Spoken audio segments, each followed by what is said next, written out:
You see, hindi ka nagbabayad ng insurance dahil gusto mong magkasakit ka, dahil gusto mong malugi ka, dahil gusto mong namatay ka. Hindi. Pero alam mo kasi sa sarili mo that we live in this imperfect world. Sabi ko nga kanina, may kalayaan ng tao. Pwedeng kahit nag-iingat ka, mapahama ka pa rin.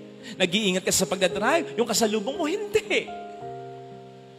Hindi ka nagdadrive ng lasing, yung kasalubong mo, nagdrive ng lasing, nagkabanggaan kayo, yun.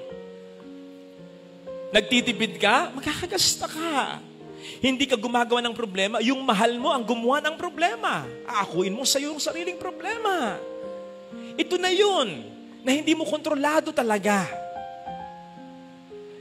Nagbabayad ka ng insurance, hindi para mangyari yan, kundi upang pag nangyari na yan, meron kang maasahan. At yung inaasahan mo na yon, hindi mo gustong kunin yon. Kasi ibig sabihin, pag kinuha mo yon, may problema ka na pag gano'n. Basta nandyan lang yan. Mga kapatid, ang providence, provision ng Panginoon, higit pa dyan.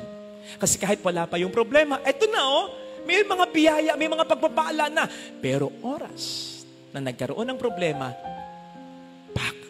doon niya ibibigay ang mas dagdag, mas ibayong grasya.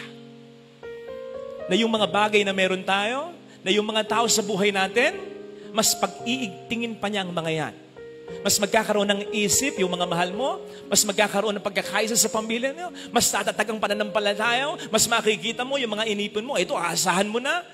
Yung mga bagay na hindi mo napapansin dati, mapapansin mo sapagkat ito ay malaking tulong ngayon sa problemang kinakarap, etc., etc. Higit pa yan, meron pa siyang idadagdag na mga biyaya upang iyong makaya. Hindi nga ba't sa insurance, yung matatanggap mong benepisyo, depende lang din sa binigay mo. Di ba? Pero hindi ganun ang sinasabi sa Ebanghelyo. Sa kakaunting isda at sebadang tinapay, ang ibinigay ng Panginoon ay sobra-sobra. Hindi lang ayon sa pangailangan mo, kundi higit pa ang matatanggap mo. Kaya sana, mga kapatid, huwag tayong mapagod sa pagdarasal. Patuloy tayong mag-ingat na makaiwas tayo sa mga problema. Pero sa oras na mangyari, tandaan mo itong napag-usapan natin ngayon. Kakayanin mo.